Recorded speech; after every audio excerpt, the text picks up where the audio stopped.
Well, hotel companies used to be property companies. And so you see some of these bigger chains have become business and, everybody's got their own idea of how to innovate or do things. We started in 2016 locally with one of the Hyatt brands here in London.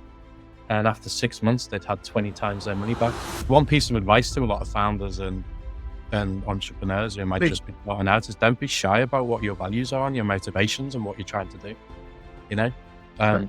Be really open about it and people will support it. Trying, failing, getting back in there, testing ideas out and rapid iteration when you see things that work. We've been looking at AI for 7 or 8 years. It's been part of our vision in some respects. And the big thing for us is, in terms of validation, technology is an enabler. And it has to enable you to do things that you couldn't otherwise do before, or that you can do more efficiently. And you need to still recognize the human value.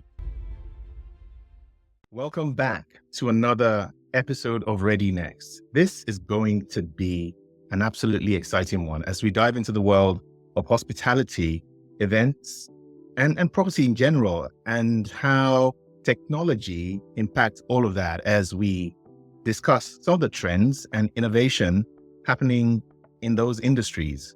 My guest today is Alan Newton. Alan is Chief Operating Officer of Virtuall, where he leads the charge in transforming the hospitality and events industries with tech-enabled solutions. Their flagship product, Explore, takes visitors on an immersive, high-quality curated tour of hotels, event venues, and different types of properties, delivering high conversion experiences for their clients. But Alan's talents don't stop there. He's also an accomplished photographer, storyteller, and an intrepid lover of nature. In this episode, we dive into how his creative vision and love for innovation intersect to shape unforgettable experiences, both in business and beyond. Welcome to the show, Alan. Thank you, Tosin. It's great to see you again. Thank you for inviting me on. It's a pleasure to have you on the podcast. I want to start right away at the very beginning. Tell us a bit about your journey. I know you've got a background that spans retail and hospitality, and I know that you've also worked in various sort of creative spaces. How have you been able to get to the point you are now with Virtuall?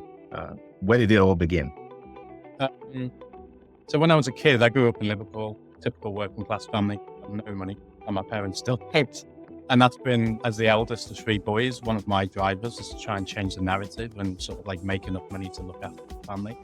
And I wanted to be a lawyer. And I think that come to me.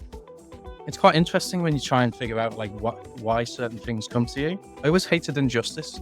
I think part of that was the fact I was bullied at school for a bit of time physically, but not for long because Dad always said, "Stand up for yourself, son." So I did. And the reason I was bullied, and this only happened in high school, right at the beginning of high school, I was a really skinny kid, So bullying started as a result of that. But I stood up myself and actually, I think some of the bullies quickly realized, actually, we better not because he's willing to have a go back and we don't want to potentially be embarrassed by the skinny kid. And then when I started learning about the world and, people around me in different communities, because our school, like Liverpool's quite a diverse city in terms of, because it's a port, it's got a lot of different ethnicities, a lot of Jamaicans, a lot of Chinese. There was quite 1 or 2 Indians we had in school, and people from, West Africa more so than East. And in fact, my own family history, my great grandfather arrived on a boat from Mauritius. You wouldn't think it to look at me. Wow.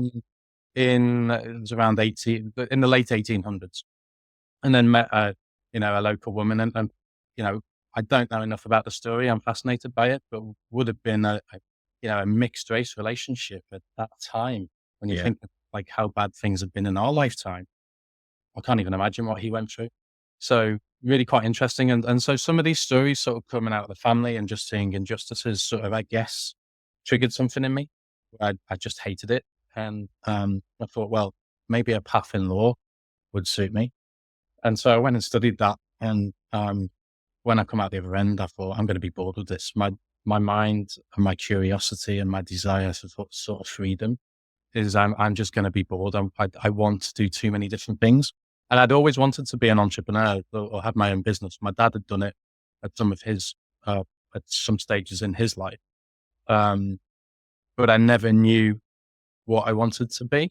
So it was a case of coming back to sorry, long way round to the original question, how I sort of ended in retail. And then certainly for the last 24 years in events and hospitality was sort of by chance. And therefore I then sort of grew into a purpose from having developed understanding of those industries. Well, the hospitality industry, retail was more of a, I was at university and mum and dad couldn't afford to continue paying, beyond the first year really for my keep. And it was like, you're going to have to go and get a job, part-time job, like many students have to. Yes. But, one of the part-time jobs I got was at a high street fashion retailer. And I was sort of just on the floor, and then quickly actually went into a management position. And when I finished university and decided law's not for me, but I wasn't sure what was next, I carried on with the retail for a couple of years, but the hours and the pay were really poor. So obviously hospitality was not for you. Creating those two things, but there we go. Right.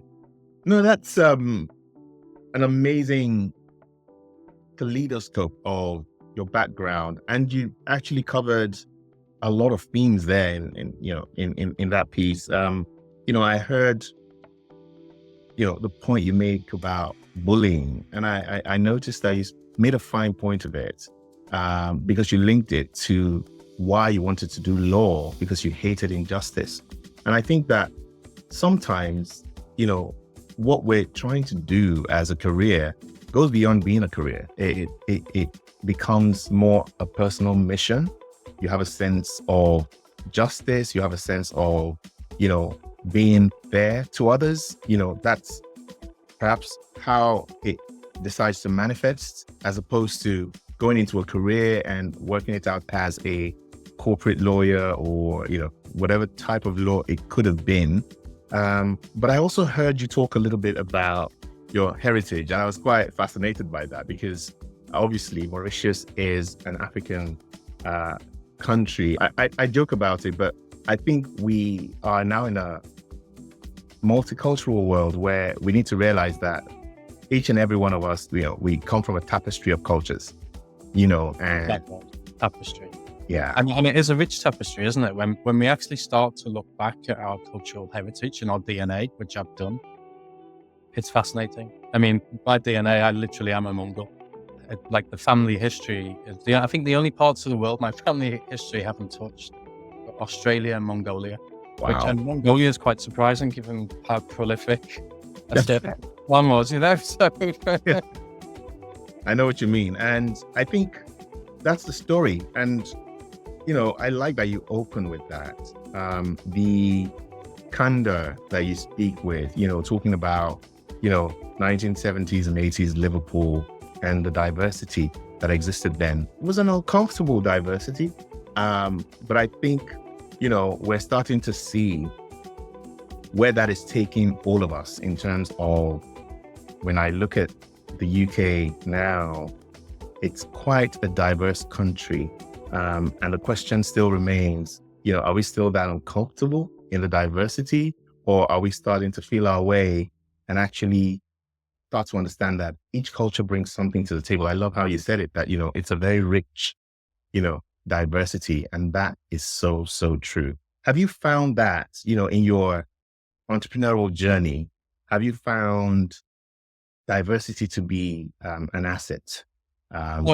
Yeah, without doubt. And there are, of course, there's all kinds of different diversity. There's diversity of the mind and so on. But it's a complex question. I think we're very fortunate because we live and work in London, so it's not wholly representative of the UK.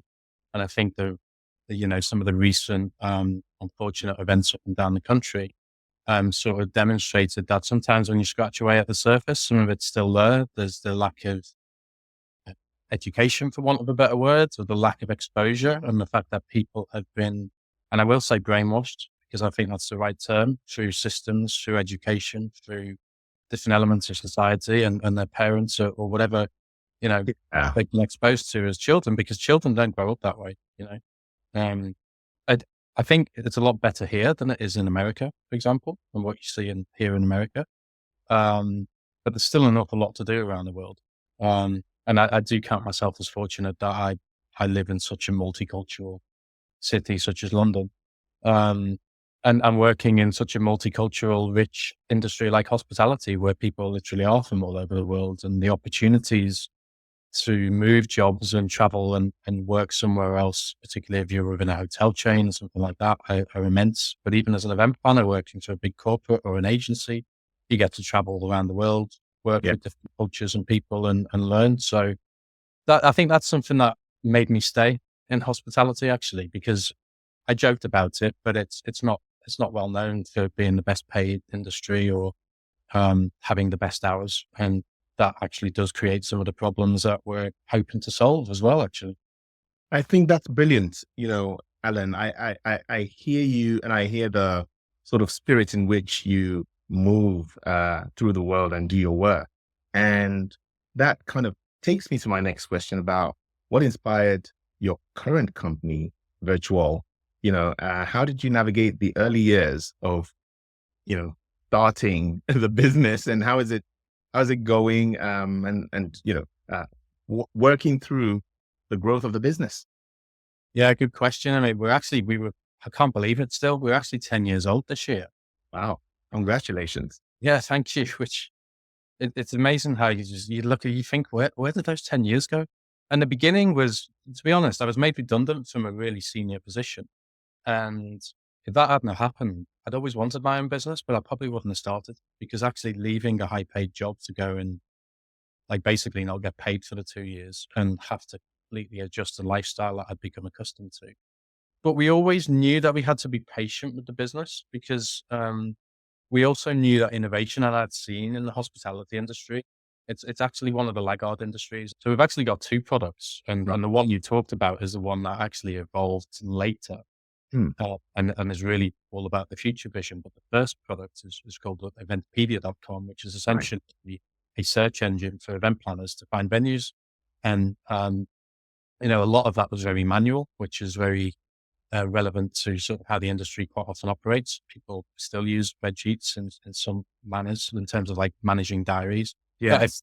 all your major hotel chains will have a proper like property management system, PMS, to help Yes. them manage diaries and the meeting rooms and all of that. And that will then tie into revenue management and things like that. So that's all quite sophisticated. If we're talking that side and the innovations there. But I would say they're still all quite old, and there needs to be a lot of innovation in terms of those particular systems and how they talk and how these businesses think more holistically.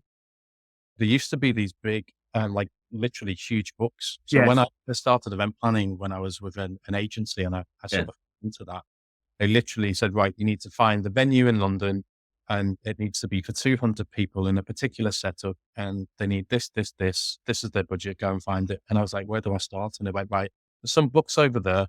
Just go to London, open it up and go through. And it tell you, particular hotel, 4-star, these are the facilities, and you'd figure it out and give them a call. Hmm. And that was so, we didn't have enough. There was about 60 bookers in the office. We didn't have enough for everybody to have one.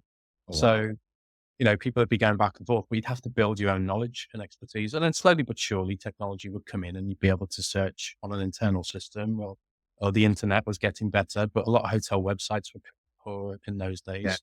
And certainly a lot more were focused around their bedrooms and accommodation. It was really difficult to find a lot of meetings and events information. Still is, actually. It's usually buried further Yeah. down. So they're getting better. But these were all sort of learnings and things over the 15 years I spent at two of the biggest event agencies, where I started to formulate a picture of like how technology could help. Because I'd always liked technology, and I'd Yes. always liked innovation. Remember, I told you I come from that same industry, from architecture and design and the built environment. And it's almost as if, kind of metaphorically, they get stuck in concrete in terms of kind of moving forward with the times, adopting technology that would benefit immensely, bringing immense benefit to the industry. I mean, I'm wondering whether the hospitality industry specifically is prepared even now for this new wave of tech innovation. When we look at where we are in the world in 2024, and it's AI this and AI that, everyone is automating, everyone is doing things programmatically, everyone is looking for opportunities to find those fringe efficiencies. What's happening with the hospitality sector? Are we starting to see adoption of technology in that space? I think we are. I'll obviously answer the question, but I'm quite intrigued with what you just said. I thought it was a brilliant metaphor when you said about stuck in concrete and in the property sector. And of course, I was really intrigued by your business and what you're doing and what you're launching. So why do you can I ask you, of course, why do you think in that sector and in certain sectors, there is that reticence or people stuck in concrete, not willing to go forward? What are some of the reasons you think?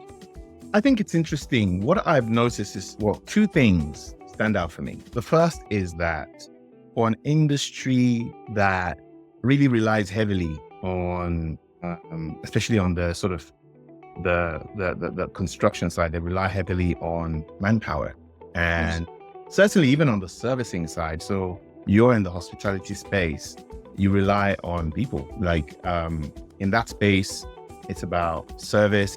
I think there's a lot that's left on the table because the focus has been traditionally on the people. Also, I think a second one is it's almost like a victim of his own success, that industry, in the sense that a lot of the players in the industry tend to be either at the top end, in terms of large conglomerates, or at the fairly at the bottom, who are sort of, starting out in maybe bed and breakfasts that are becoming, maybe a small chain of 20 units or 30 units across the country. I think I'm starting to see that a new generation, and it's weird to call it a new generation, but in construction it is, where refer to someone like you and me as a new generation. What between the two? We're between the old and the new. We're between the old and the new. We're starting to say, well, let's modernize, let's innovate, we can help find efficiencies. Certainly in the space that I'm working in, it's very clear to me that there's a hydra-headed set of problems that technology can help with. Technology is not a silver bullet. No. But obviously it can help us do some heavy lifting. So that's what I'm saying, especially on the property, real estate side. And I think maybe it mirrors some of what you're seeing as well. It does. There's a lot of synergy with what you just said. So if you think about what you said, like at the bottom end, that would probably be akin to, it could be akin to an like an Airbnb or sort of a bed and breakfast that somebody's doing. But it's more likely, quite often we see with independent hotels who just don't have the same level of budget that a big chain has got to invest in, big software solutions. Let's be honest, a lot of these things aren't cheap, and the more things go digital, and you've got to do that across your business, so you've got to pick and choose as a sort of hotelier, because the margins aren't huge either. So, I get it. I can be empathetic to those businesses. And I know from our own perspective, we wouldn't target that many sales there. But the interesting thing is some of them are doing better, and they're to the point of efficiency. There's massive inefficiency in the industry. And I noticed it a lot as an agency and within the agency itself. And there's strange dichotomies in terms of the way the industry works as well, down to ownership. So you're in property, well, hotel companies used to be property companies, but a lot of them have realized, definitely over the last 20 years, we don't want to be in the property game. So they've sold a lot of those assets, but not all of them. So you got chains like, I think it's Shangri-La out of Asia. I think they still own all of their hotels, and that's obviously a strategic decision. And most property, it does go up. So there is a business reason to do that. But if you talk about like a Hilton or a Marriott or an Intercontinental or a Hyatt, Intercontinental, I think, is the biggest franchise group in the world in terms of managing franchisees. Hyatt, we work very closely with and have done for 7 or 8 years. They've gone through a process of selling off a lot of their assets, which has helped them raise capital to invest. And so you see some of these bigger chains have become actual hotel management companies rather than property owners, which is good. But that actually also comes with other headaches. So like, some of these chains like Hilton and Hyatt, they have owned, managed, leased franchise properties, and you got to manage all of that. And it means actually the way the hotel operates can be quite different. An owned hotel, complete control, but if it's franchised, as we all know, there's almost like a brand book and a way of operating that you've got to subscribe to, but you're operating that, and then checks and balances have to come in play. And so the way you contract and the way things operate, even from a customer perspective, can be quite a challenge, particularly in terms of decision making, certainly in terms of the use of technology, where you might have a different hotel operator. So Aimbridge is a good example. Aimbridge has actually probably got about 1,200 hotels, but they operate a number of Hiltons, Marriotts, Intercontinentals. They have those flags. And quite often we find, and I found this a lot in the past, is what they want to do might differ, and then you get that friction. So it's really important for these companies to it's a challenge to overcome that, because as you've said, it's a business, and everybody's got their own idea of how to innovate or do things, and sometimes that can be very difficult as a vendor, sort of having to navigate that I space. get that. Yes, absolutely. And, it makes me actually quite curious about the proposition you have, which I think is absolutely brilliant, by the way.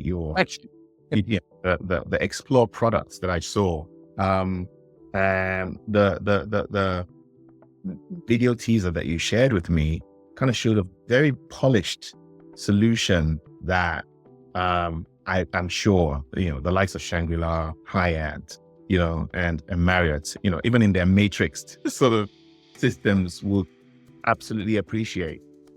My question is, how do you sell that in, not just to the top of the tree, but through the tiers? So even down to the smaller propositions. Like, I think there are some smaller chains that are still aspirational, who want to sort of grow into sort of mid-tier status, but also maybe it's a two-edged question. The idea around a matrix organization, is that here to stay, or do you think it's going to? Is it still evolving? What is it evolving into?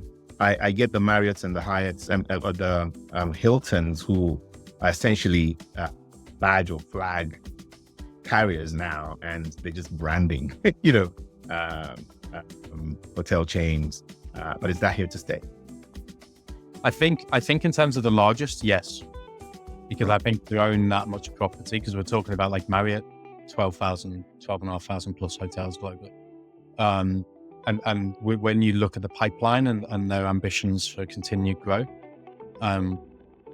through a mix of acquisition and new build, then I think it becomes difficult to say, yeah, we're going to own everything. But they couldn't possibly go back to, well, it seems inconceivable that they go back to full ownership at that level. But I think at the lower end, there's new chains coming about all the time, and I don't always know what the ownership model is, but that's a strategic decision if they want to own the bricks and mortar as well, and there'll be good reasons behind that. As I say, with Shangri-La, even if it's not 100% of their properties, I think I'm right in saying it's a pretty large percentage of it.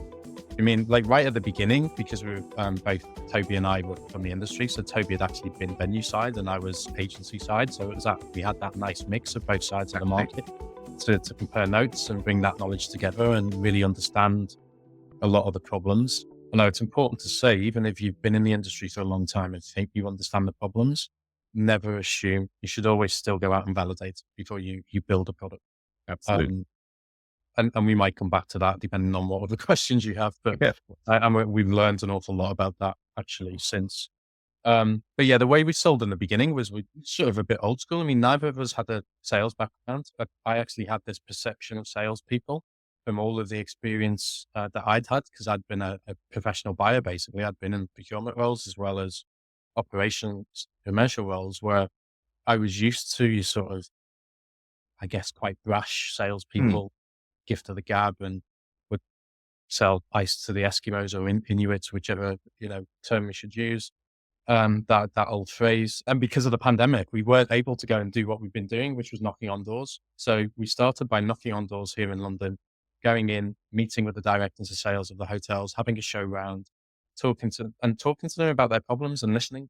We had a lot of assumptions from our experience, but it was, it really is about listening. And I think because we weren't being pushy and we weren't from that typical sales background, and we were almost a bit shy about selling, it meant that we were sort of bonding and developing relationships and understanding the challenges, which sort of helped us to sell and get some traction initially. And so it was very bottom up at the beginning. And I tried top down because I had a lot of senior mid-level contacts in a lot of big hotel chains.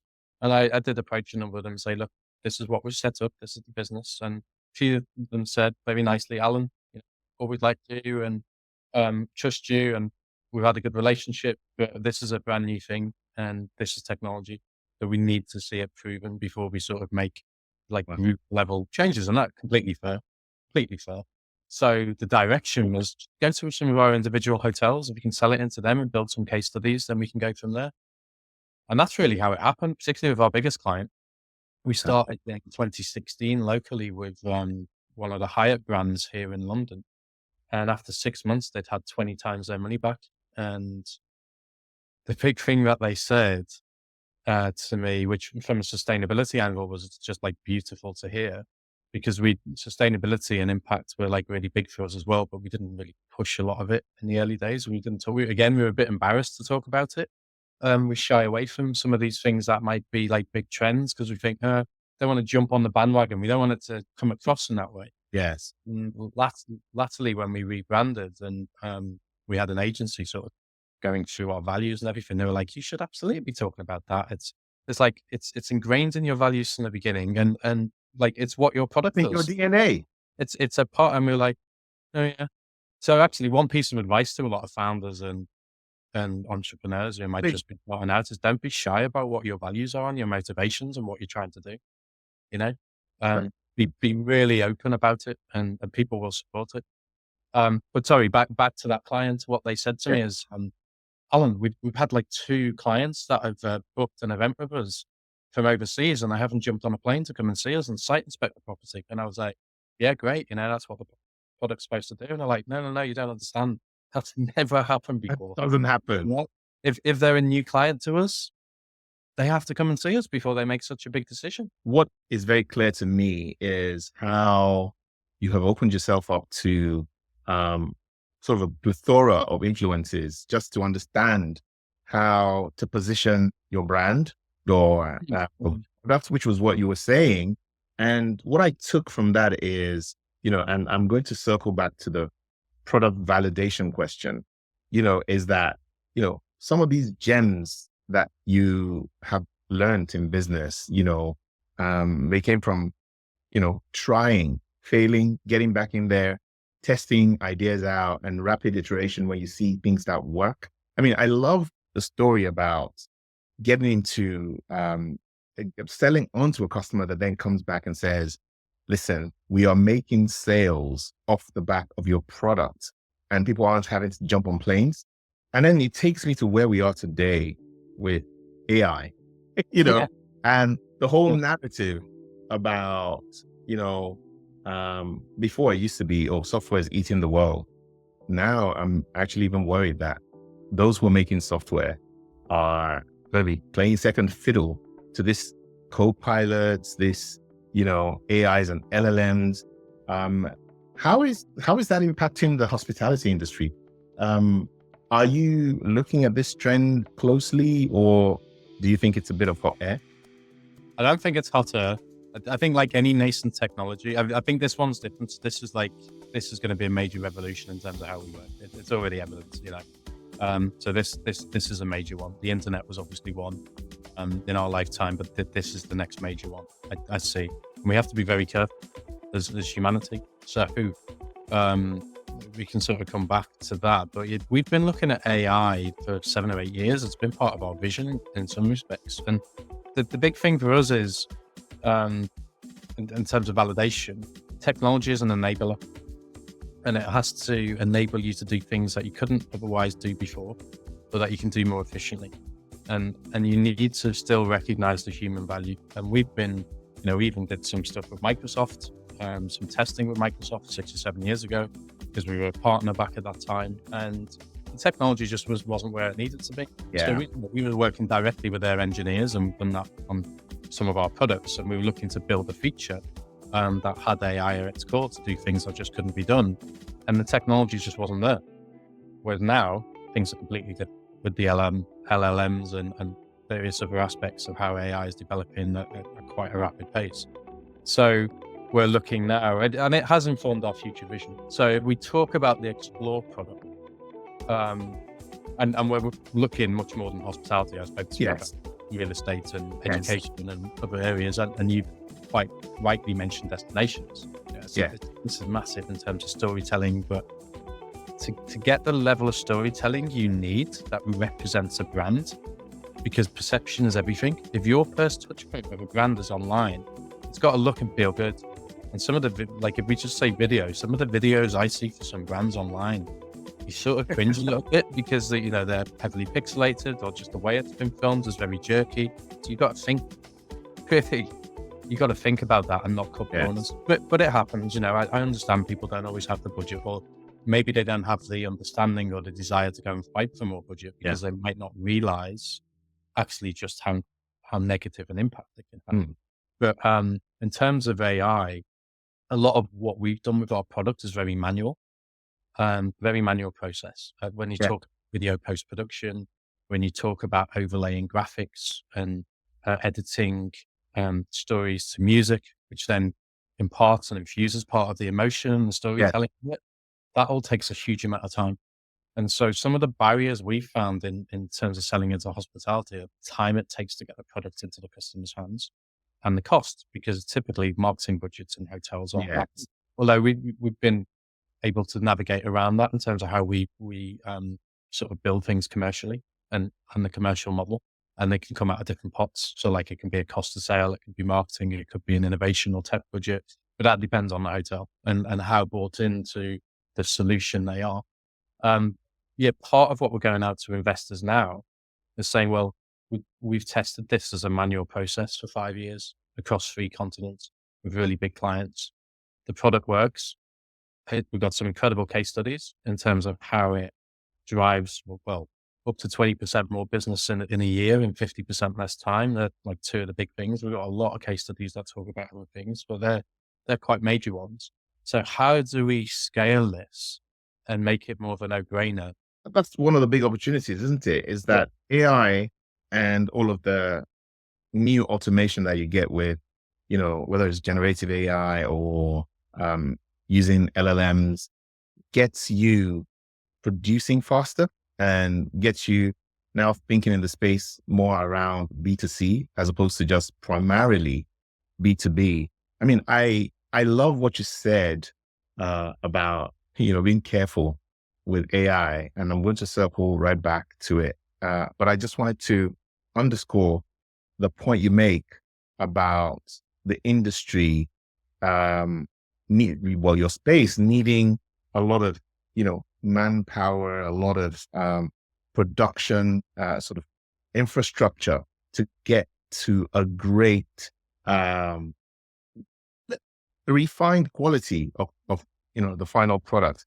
And I think AI starts to give that promise of cutting down some of your costs whilst you're still able to kind of reach those high deltas in terms of the quality that you're trying to put out there, which I think is brilliant. I know you might not be able to say too much about how you guys are actually implementing that in-house, but it's fantastic, and I think it's great for not just your clients, the corporate clients, but also the end customer that actually gets to utilize those spaces, because now you're shortening the time to market for the client. You're shortening, that time to actually experience, for the customer as well.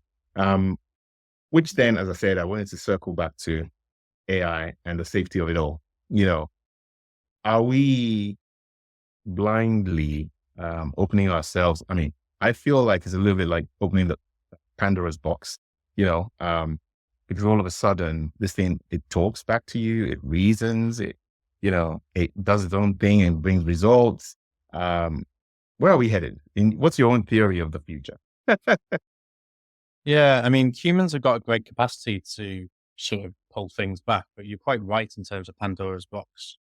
Regulation's a big thing. So what we've seen in a lot of technological development and innovation is it doesn't jump forward as quickly as we think because of regulation. And because the regulation can't keep up. And a lot of that has previously been done by humans. And Yeah. this is the thing about AI, it's going to touch every industry. So even lawyers at the low level, and I've done it, as I said, I studied law and it has come in useful in terms of doing contracts and stuff, but I don't remember everything from I studied like 20 odd years ago. And occasionally I still need like one of our company lawyers to check something over, or, Yes. I bounce something off them in terms of like, this is my thinking in terms of my legal mind, but like, where does this go? But I can look at it with my legal brain and say, right, okay, it's missing this, this, and this. And then I can almost have a conversation with it and say, well, okay, utilizing English law or New York law or whatever it might be, how should we maybe phrase something here? Yes. And this is the thing, you got to be very careful with AI. So if you're using, like so many people have, ChatGPT, and depending on how you're using it, and I learned this myself at the beginning, it was like, wow, this tool, like I'm so busy as an individual, this is going to help me even just thinking in terms of some of my writing on LinkedIn. And I quickly realized that's not my tone of voice. That's not how I write. So I sort of morphed into it, particularly as it got better. And I also saw some stuff coming back that I knew wasn't accurate. I think they call Yes. the phrase they use, it hallucinates. Yes, it does. It does hallucinate. Yeah. No, you're absolutely right. When you have this tool that gives you so much convenience around being able to whip up, as you said, a quick template, a boilerplate for a contract or for, a job description or you want to hire someone, a process for that, you start to lose your edge a little bit, and you can kind of pull out that thread and see where that might be going. And, and Like, that, and that's a, and that's a bit of at the moment, yeah, it might not be the biggest concern, but you could wake up tomorrow and we're actually just gatekeepers for AI. And that's, I think, one of the things that we have to watch out for. And I think you also touched on it quite rightly as well around safety. Um, you know, some of the things you touched on there, we've got to be really careful about creating new habits and patterns of behavior that are difficult to put to stop. Most of us say we spend far too much time on social media and we wish we didn't, or we're hooked to our phones. I forget the numbers in terms of the amount of times a day we look or pick up our phones. It's become too often. Let's look at a very basic example from our childhood, the calculator. The calculator prevented us from doing arithmetic in our heads. Now, if you work in a retail shop and you've got long lines of people, you don't want the cashier doing arithmetic in their heads and potentially getting it wrong and you lose money. So it makes sense to have that there. But then that small innovation, we're doing it in a class, we're using it in the classroom all the time and we forget. Like I'm dreadful at maths, I always have been, but I wish I could do a lot more in my head than I can. Now, if you take that same small example and say, right, how does that come about when you think about our creative thinking and problem solving and critical thinking, which is more important now than ever. I think we've seen that in terms of various things that have happened in the world, that the absence sometimes of critical thinking is so important. So, I think the way we use AI, and when I talk about it hallucinating, like in the past, we'd go to Google and we'd ask it a question, we'd get information back and we'd go through and it's been written by a human. Again, with a lot of the LLM, it's been trained on stuff that's been written by a human, but that doesn't mean to say it's correct. No. And so these inherent bias, isn't it? And it, as we start to gradually wind down our conversation, it takes me to the point about looking into the future a little bit and starting to think about those coming, after us, and the aspiring entrepreneur, the aspiring, the young person who wants to get into hospitality or who wants to get into the event space. looking to make some impact in that space, what would be your sort of top 2 or 3 pieces of advice for that young person who is looking to start out in the industry? Yeah, if you truly want to be in the industry, I think there's going to be a trade-off with your social life, and I think this is relevant to any young person starting out in any career in any industry, actually, not just hospitality. Learn as much as possible, network and build that network. Those connections, those people that you might later rely on. I had an example today where I posted about it on LinkedIn actually. I met this lady on LinkedIn, a British Indian lady who lives in Germany called Raj. And she's over every couple of months. And whenever she's over, we get together for dinner, lunch, breakfast. There was breakfast today. And as we were sat there, this other lady that I knew from one of my social networks in London walked past. And I was like, "Oh, Rosa, hello, how are you doing?" So she went, "Oh, hello, come over," hugged, sat down. And I said, "Meet Raj, Rosa." And they started chatting. And as I sat back and listened to them sort of like, getting to know one another and talk about what they did, this magic started to happen where there was such synchronicity between the two of them, and something Raj is doing in terms of her business, Rosa would be ideal for. And I was like, "I need to connect you two." And they were like both, "Yes, please." So, you know, you now that doesn't directly, I felt good afterwards of being Yeah, able to, oh yeah, uh, absolutely. but I think the importance of building, and of course, we're both middle-aged, so you'd expect us to have a bigger network. But when I cast my mind back to my 20s, I probably didn't focus on that enough. I was going out and partying. I was with my friends all the time. It was like, burning the candle at both ends, which you can do in Yeah. your 20s.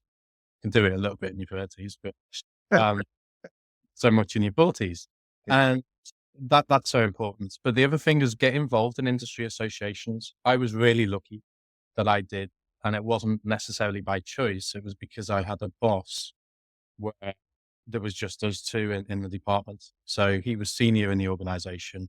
He'd set up this new department. I was his number 2. So I got a huge amount of coaching. I was very fortunate with that, one-to-one. Very few people sort of really get that in their career. And that particularly in a new career that I'd fallen into within 18 months of being there, going into that role was super useful. And he said, "Look, I'm part of this industry association. I'm on the board, the committee. I'd like you to come along to the meetings, get exposed to more of the industry and the people, Okay. our competitors, the hotels, and learn." And I did. I learned so much. And the thing is, because of the bullying when I was younger, that made me less confident and it made me shyer and more introverted than I probably was when I was in my first 10 years. Whereas not completely extroverted, but I was more outgoing. And I think because of that and that shyness and that lack of confidence, I didn't speak so much in those environments. But what that gave me was the ability to listen. And when I listened, I learned and I was able to just like cut through. Because also when you've got in a room, and I went onto those committees, you got like 12 competitors around the table and you're talking about what's good for the industry. You get a lot of egos, you get narcissists, Yeah. you get one person says something with a bright idea, goes around the table, and like the 5th person around the table feels that person's idea and says it in a slightly different way. But and you're like, "What?" What's going on here? Yeah. And one of the things I was told I was good at by somebody else was just cutting through the bullshit and just sort of like getting to the nub of a point. And I think that was just purely from listening and just like gathering this and then thinking, right, how do I distill all of that information? So I think, yeah, to anybody, and even if you're an extrovert, is actually try practicing being more of an introvert so you can listen more and learn. That's so important when you're young, because it will get you a lot further.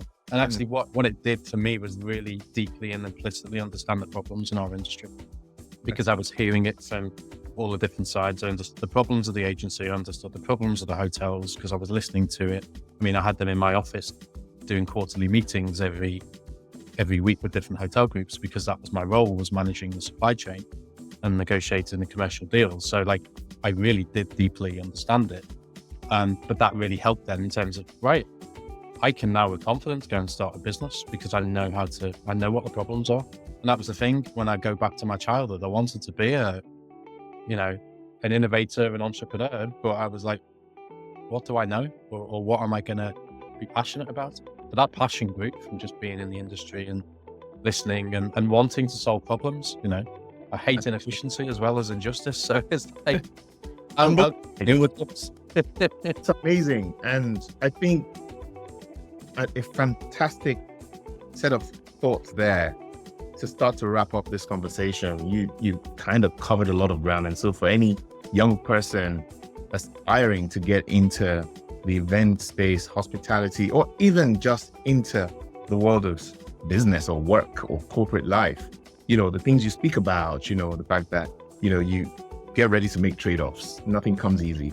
Hone your listening skills, follow a great boss and listen when they're giving you ideas and instructions and watch how they operate. You spoke about networks and the value of networks. You spoke about, industry associations and getting involved, getting stuck in, being part of that fabric. I think, you've covered in my book a very quick masterclass there for any young person who's coming out in 2024 into business, into work, wanting to step into your kind of industry. Those are golden nuggets they need to take away. One last question, and it's a bit of a binary one. I think you've answered it anyway before, but do you have, when you look at your lens and your mindset and your perspective on life, especially looking at where we are you optimistic about humanity, or are you a little bit pessimistic? How do you see the world today and where we're headed? Yeah, I have that typical duality in my personality, actually, with like we all have, the shadow side and not so much. It's so good listening to other entrepreneurs and founders and people with similar mindsets that are trying to change the world, and they've overcome their obstacles, and how do they do it? And they're so inspiring when you hear those stories. They're the kind of things that keep you going, and why should I be any different? And things can get really, really dark before they get good. We've definitely been in some of those places in my life, and you learn from it. And when you look back, you think, well, that's made me tougher. That's given me that resilience. And everybody needs to remind themselves of that.